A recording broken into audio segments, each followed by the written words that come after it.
Hey, you want to fight with me? No, I'm happy to fight with you if you want to go in the ring. Hey, come over here and say that. I've been in the ring. Come over here and say that. What do you mean come over there? Come over here and say that. You come over here. No, you come over. Come on. Well, you make the first move, buddy. You think Stand up. Come on. Stand up. Stand up. Stand up. Yeah. Wait, Come back. Take your time. Don't dare stand up. Any time it is done to people. Don't dare. Hey yo, I'm focused, cash me out in London speaking Polish. Having money on my mind and having money in my pocket. Bone marrow roasted, spread it on the rosemary bread, lightly toasted. Drizzle with the vinaigrette, stuffed Dutchess and it's pulling like a cigarette. What's up YouTube, it's your boy. In this episode we're going to be talking about Reef and how you can earn additional yield on the Reef token itself, which is something cool. I'm sure a lot of you may know about this already, but if you don't, then I think it's good to bring it to your attention. So it's something called liquidity mining. Essentially on Uniswap, it's an automated market maker, and you have to provide liquidity. So it's a 50-50 ratio, 1-to-1. So if you put in 1 ETH worth of Reef, then you also have to put in 1 ETH worth of ETH. And basically, as a liquidity provider, you get to earn a proportion of the fees. So you can see for the last 24 hours that there was a total of $20,000 more or less in the last hour, in the last 24 hours generated, and this is reduced by 34% in comparison to where it was previously trending. But if you are a long-term believer in the Reef token, the Polkadot ecosystem itself, then this is a good opportunity, as we can see here that the total liquidity for this pair is around 1.5 million. Just to give it some context, if we look at other tokens that are very popular in terms of trading volume, we can see the total liquidity for the largest pair being wrapped Bitcoin and ETH, and that's around 384 million, and it goes down, but the top 10 has a minimum liquidity of around 68 million. So in terms of Reef, it's very lower down, and if you do believe that the coin will have price appreciation in the future, then it makes sense to basically farm it. Now the one thing you do need to bear in mind though is that there are high gas fees. So at the moment you can see the gas fees is currently Monday, and the fees are a bit higher than what they are on the weekend. So if you did want to do this, then potentially wait until Friday to Sunday and you can get in at a lower rate, or alternatively you can buy some tokens such as the Chi gas token, which minimizes your fees by roughly around 50%. However, I'm not going to go over that in this video, but you can earn a nice yield over however long you're going to hold your Reef tokens. And obviously you would need to bear in mind the cost of the transaction fees as well. It's not a 1 or 2 week play. This is until the fruition of this project comes to pass, and that may not happen. Also, one thing you do need to bear in mind as well is that there is impermanent loss. And what impermanent loss is, to quickly summarize, is basically as you've locked up your liquidity for both these tokens, impermanent loss is the difference between the price of that pair and the underlying asset holding it by itself. So if you do suffer from impermanent loss, then you would have been better off just holding the two assets separately. However, one just goes down a lot. Let's say Reef goes down by, I don't know, so currently the market cap for Reef is 127 million. Okay, let's just say there's an absolute disaster and this goes down to 27 million. So there would be significant impermanent loss if that was to happen. However, I don't believe that will happen. This coin is basically brand spanking new, and I believe this is pretty much the bottom and there's only upside for this coin. However, I'm not going to be a liquidity provider simply because of the gas fees. I just believe that going forward it's going to get a lot more expensive, and I would rather just earn via price appreciation than I would through liquidity mining itself. Last year, before everyone came to crypto, yeah, that was a possibility. Maybe not in summer, but at the moment, no chance, man, no chance. So that is that pretty much. And if you did want to find out where to go to add liquidity to the Reef ETH pair, then all you have to do is go to uniswap.org, you go to pairs, and you can type in Reef. And there's two pairs, by the way. There's Reef USDT and there's Reef ETH. So you can type in Reef and you choose which pair suits your fancy. Okay, so now that you're on the ETH Reef pair, you go to add liquidity. And I'm not gonna actually do this, but I'll just demonstrate how it is done or would be done. And then we want to add Ethereum. As you can see, I don't have much Ethereum in my wallet. I don't really care if you guys see my address. Most of my funds aren't on here. And then essentially what we'd want to do is we add this amount of Ethereum. So if I wanted to add 1 ETH, I'd also have to add 1 ETH worth of Reef as well. And if you are doing this, you do need to bear in mind the fees associated with adding liquidity to this pool. So you can see here you'll earn 0.3% of all trades on this pair proportional to your share of the pool, and fees are added to the pool, accrue in real time, and can be claimed by withdrawing your liquidity. But if you only have 1 ETH in your wallet, for example, then you can't put 50-50. You need to bear in mind the fees. So you need to put in, I don't know, let's say 0.35 ETH just to be cautious. Or maybe you could get away with 0.4 ETH, and then you would add the liquidity, and hey presto, what do you know? You've added liquidity and then you're earning 0.3% in terms of the fees, the daily fees. Now obviously this coin hasn't got the most liquidity, but this strategy can be very powerful, especially with newer projects that you think will have price appreciation. So bear this in mind. One thing you do need to bear in mind though is gas fees. Gas fees are killer and can make or break your strategy / trade. So do bear that in mind. Now we're going to go over to the news. So in terms of narratives, like I said, DeFi and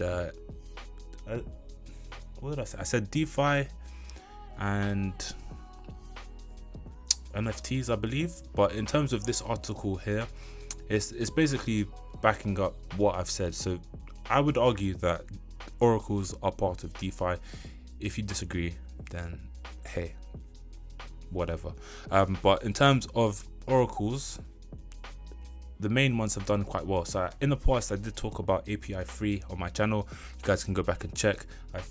I called the breakout. Okay, I didn't buy the coin itself because it was only available on Uniswap, but I did call the breakout. You can go back and check. But in terms of a narrative that seems to be doing well alongside DeFi, I say that oracles are sub niche of DeFi actually. But you can see here Chainlink doing very well. API free, as I mentioned, also doing well. And UMA, that coin has, oh sorry, Dia has done okay, done, you know, not too shabby from the start of the year, roughly $1 to all the way to around $3 so 3x in like 2 months, 1.5 months. And UMA as well. UMA's been mate. I wish I had foresight as good as my hindsight, but I wish everyone has that, man. I'm pretty sure everyone has crypto PTSD. So as we've seen, guys, big banks have been piling up to get their way into the crypto space, including one of New York's oldest banks called Melon, I believe is the name. And also in Germany there seems to be quite a big queue of banks that want to custody crypto, and in my personal opinion this is the only way that banks are going to stay relevant, because ultimately you don't need them. Eventually mortgages will be on the blockchain, and even loans itself will probably be on the blockchain as soon as they're able to establish under collateralized loans and, you know, things of that nature. If we just take a look at Barclays Bank really quick, look at the stock over the last 10 years. So look at this, guys. Since its existence, you thought that was the end? No.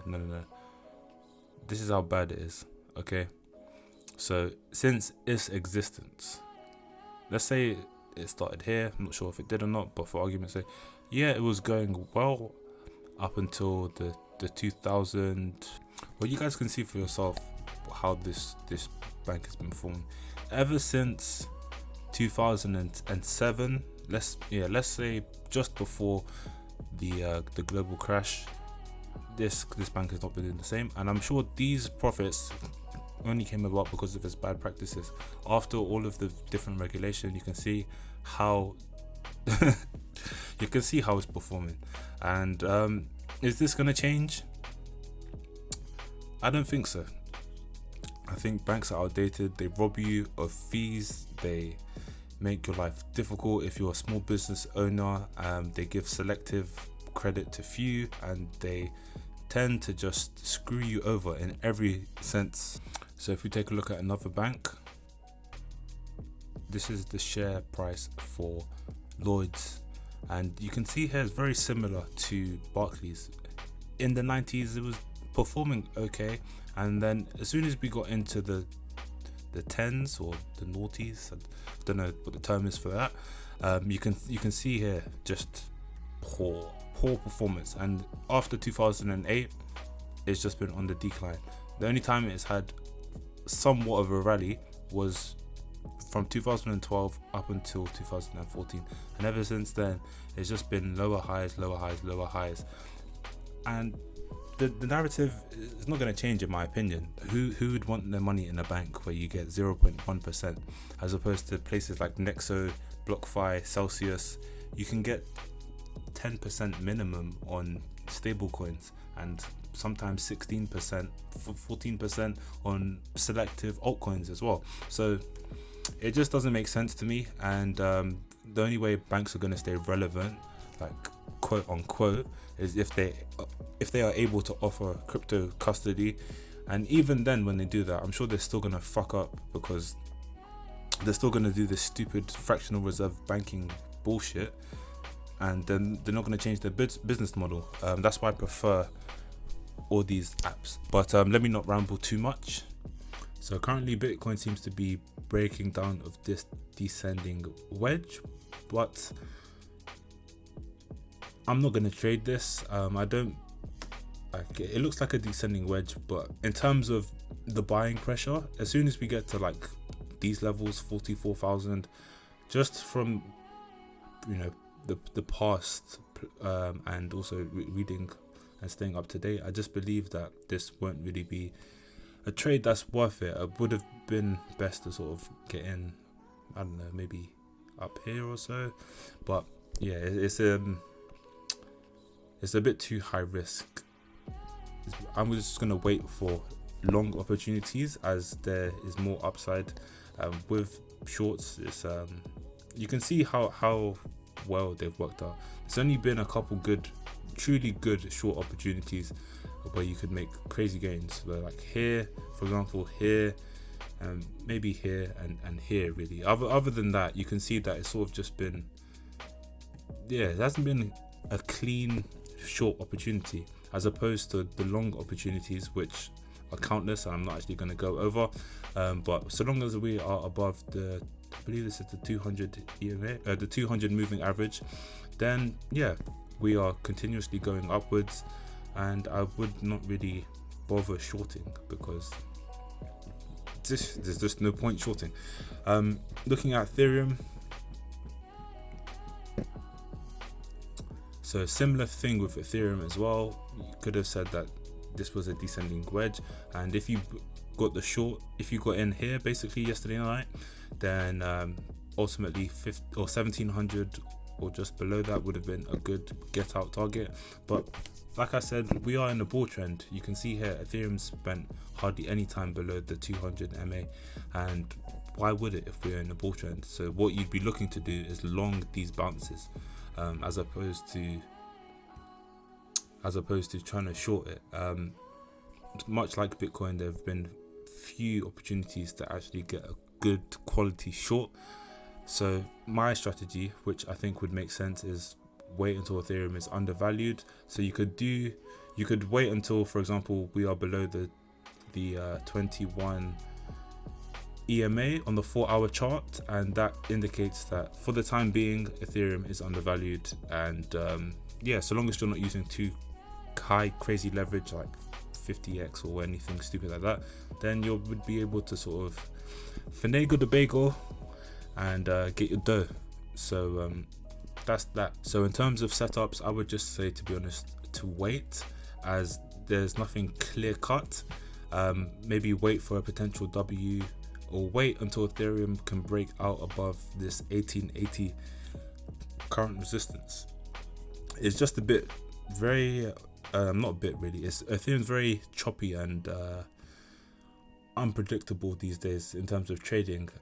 It's not really clean cut action, it's more or less sideways, choppy, sort of bullish, divergent, sort of weird choppiness, as opposed to something like Bitcoin, which in my opinion is a lot easier to trade. It's still jaggedy in terms of, you know, price action, but there's a lot more, or it's a lot easier in terms of predicting the potential future movements.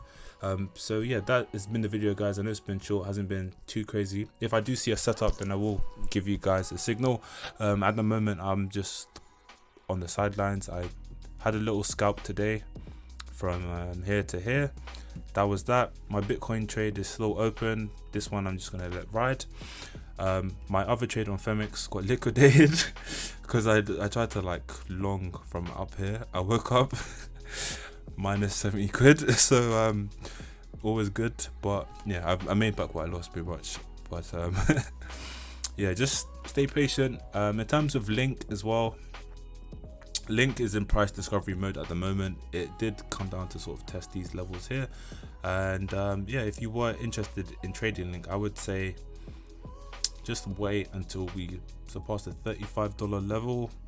In terms of technicals, I can't really see a good setup for this, or you could just extend this trend line, which you can do on the 4 hourly, 6 hourly or daily chart, and if we come back down to test it again, you can set up a long. Just make sure the leverage isn't too high. But yeah, that's been the video, guys. Hope you've enjoyed it. Hope you found some value in it. If you have, smash the like button, hit subscribe, all that good stuff, and see you soon. Bye bye.